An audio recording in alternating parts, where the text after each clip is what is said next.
The movie starts with a car parked on the side of the road. A young girl is in the back seat, drinking with two men. The man in the front says to the other man, "She's all yours," and locks the door. The girl realizes what's happening but, too late. The scene shifts to several years later. A car is driving to a vacation house in the middle of nowhere. Inside the car is a woman named Emma Barrett and a taxi driver, Joe. Joe is curious about Emma and asks why she's alone. Emma tells him she's on a weekend trip and that her husband will join her the next day. Finally, they reach her destination, a house surrounded by neat trees.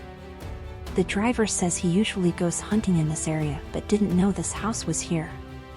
Before Joe leaves, he asks for an extra tip, sounding very desperate, so Emma gives him some money.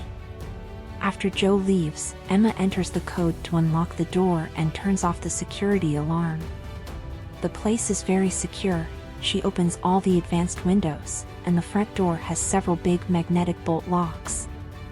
She checks everything in the house, including the kitchen drawer, something to cook with, and the phone line. Emma also finds a book with rules and regulations for people staying in the rental house. She then walks toward her room and finds that one of them is locked, so she moves on to another room and unpacks her belongings. Later in the evening, she goes swimming and then takes a shower. Just as she's getting out of the shower, there's a loud knock that scares her. She goes to check and finds a dozen roses on the doorstep with a note for her. Emma takes them inside, locks the door, and relaxes with a glass of wine. She accidentally spills some wine and goes to clean it up by the kitchen island. She notices a small gap between the floor and the table. Using a flashlight, she looks under the table and sees where the water is going but gets interrupted by her ringing phone. Emma ignores the call but is distracted by a car approaching the house.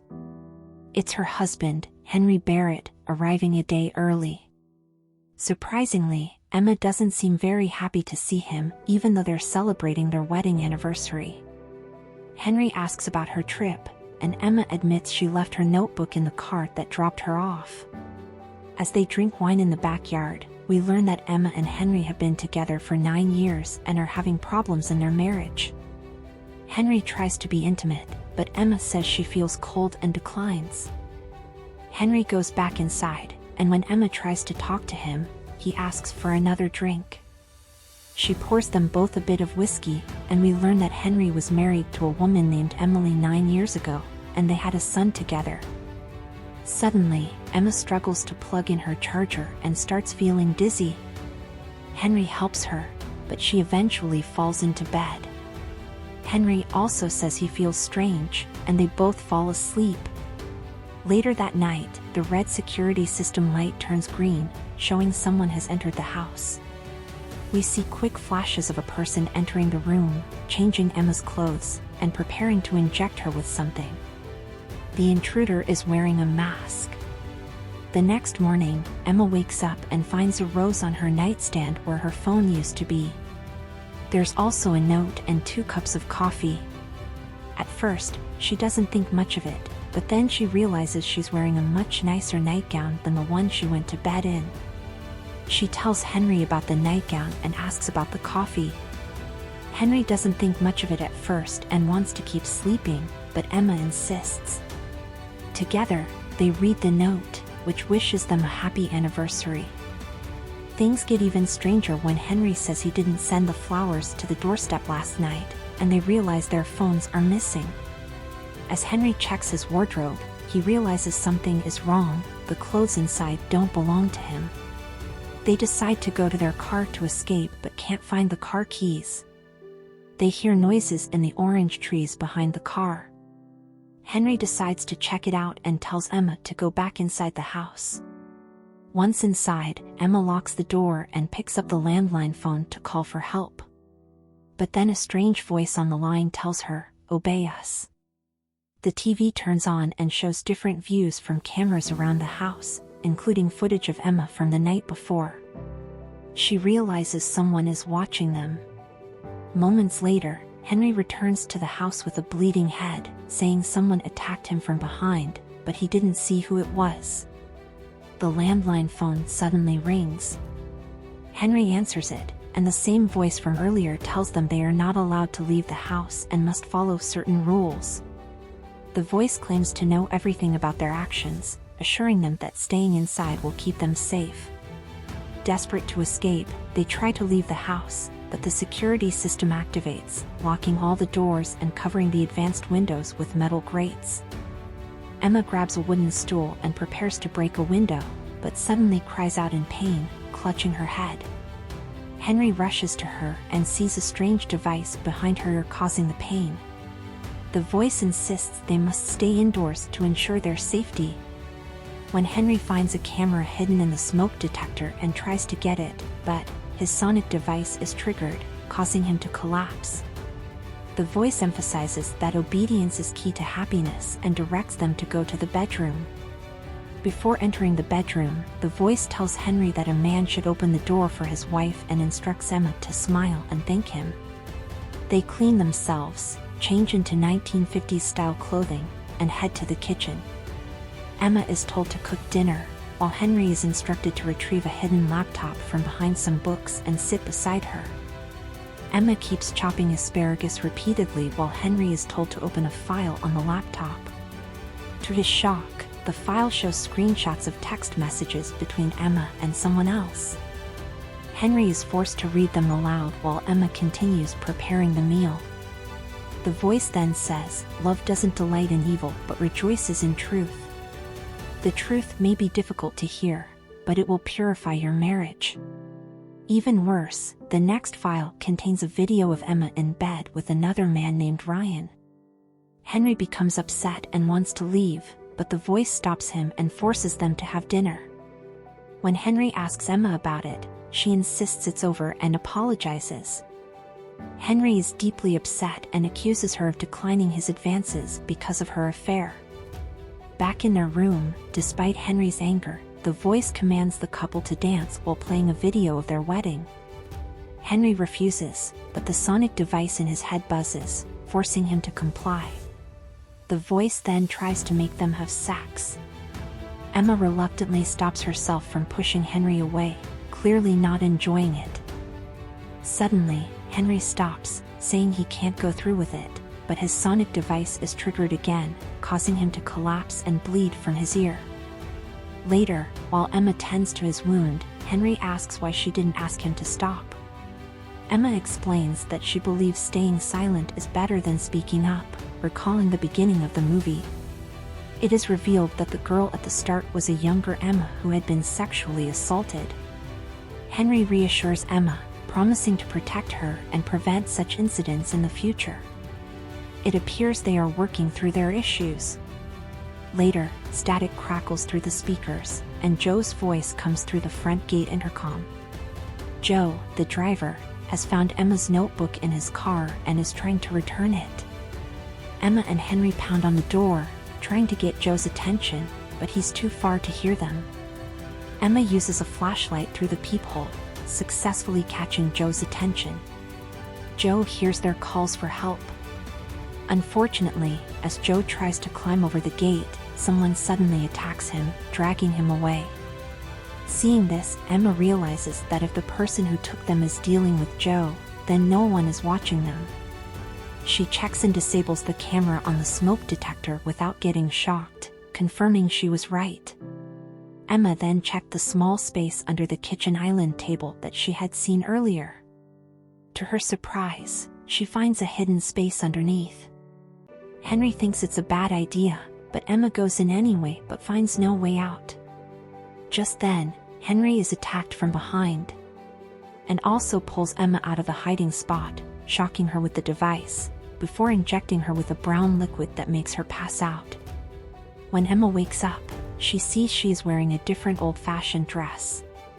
In the living room, she finds another surprise, an unconscious man tied to a chair, who turns out to be Ryan. Emma moves to untie him, but the voice warns her not to touch him. Ryan, clearly confused, starts to panic when he notices a knife on a nearby table.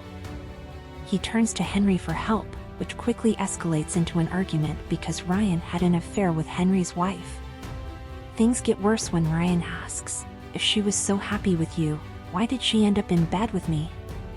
This annoys Henry so much that he grabs the knife and goes to attack Ryan, but the voice stops him. Instead, the voice instructs Henry to give the knife to Emma and commands her to kill Ryan, threatening to kill Henry if she doesn't obey. Emma refuses, and Henry is tortured with an electric shock to his head, causing him to collapse. Left with no other option, Emma stabs Ryan in the stomach, killing him. Later, Emma is in her bedroom, clearly sad that she had to kill her lover. Henry comforts her by handing her a glass of whiskey and then goes off to tidy up. However, as Emma is about to drink it, she suddenly remembers that the alcohol might have been spiked, like the one that caused them both to pass out on the first night. She attempts to call Henry but soon realizes that the cameras are watching her. To fool the surveillance, she pretends to sip from the glass but carefully pours it under the bedside table, hidden from the view of the smoke alarm camera. Emma pretends to pass out, then the masked man comes to check on her. After he leaves, she calls for Henry and discovers that the room, which was locked at the beginning of the movie, is now open. Inside, she finds a closet with a hidden space behind it. In the hidden space, she realizes that this is the masked man's control room where he has been watching them. She turns on a TV that looks like it's from the 1950s but shows recordings from the present time. Emma discovers that a cult called the Eden Group has formed an organization offering services to correct wives. The Eden Group promises husbands that their wives will learn to behave, cook dinners, and bring couples closer together, just like in the old days. Some clients claim that their weekend with the Eden Group saved their marriage. Emma discovers that the rental vacation house is actually where the cult operates, aiming to help men strangely take control of their marriages. She then finds another video revealing a dark truth. Henry had faked being attacked earlier and was involved in bringing Ryan into the house. Emma is devastated to realize that her husband orchestrated everything. Watching the camera monitor, Emma sees Henry and the intruder disposing of Ryan's body and approaching her location. She quickly exits the hidden room and pretends to be unconscious. Henry and the intruder, referred to as the host, discuss using the video of Emma killing Ryan to manipulate her, as part of their plan. After completing their tasks, Henry carries Emma to the car. Inside the car, they search for Henry's keys, but Emma has already taken them from the hidden room. As they are distracted, Emma jumps into the front seat to escape. She remembers a sonic shocker planted in her head if she tries to escape. Quickly, she uses the key to remove the device from behind her ear, and ready to start the car, the masked man appears. Emma kicks the host away and frees herself, escaping into the fields. However, she trips during her escape, prompting the host to try activating the sonic shocker, but Emma has removed it. Emma runs as fast as she can and uses fake blood, previously used by Henry to fake his injury, to create tracks leading the host away. She strikes him in the face with a shovel, causing him to fall back and fatally hit his head on a branch. Emma then takes the keys and removes the shocker device from his wrist. Just as Henry arrives, Emma pretends she has just woken up and been attacked. She manages to convince Henry momentarily, but soon he notices blood from her ear, realizing she has figured out the truth. Henry persuades Emma to enter the house together to retrieve their important belongings. Inside, Emma tries to use the shocker device on Henry, but he reveals he has removed his as well. Henry attacks Emma, pushing her head forcefully onto the ground. However, Emma fights back, hitting his groin and scratching his face to break free. As Henry chases her to the kitchen and stabs her in the leg, Emma smashes a bottle of whiskey on his head to escape once more. She rushes to the hidden room and grabs the sonic shocker injector. Just as Henry arrives, Emma uses the sonic shocker device on him immediately. He throws her to the ground and begins explaining that everything he did was for her. Henry plans to kill Emma after injecting her with the sonic shocker, but changes his mind when Emma apologizes for her past mistakes. Emma then grabs the sonic shocker device she took from the leader of the Eden Group. She sends a powerful electric pulse through Henry's head, frying his brain. Satisfied, she tosses the device into a cup of whiskey, removes her wedding ring, and leaves the house in the car. Driving as the sun rises, Emma stops when she sees a car crash in the distance. To her surprise, Joe is still alive. She goes to help him, and he wakes up and thanks her, addressing her as Mrs. Barrett. Emma tells him to call her Emma instead, and this is where the movie ends.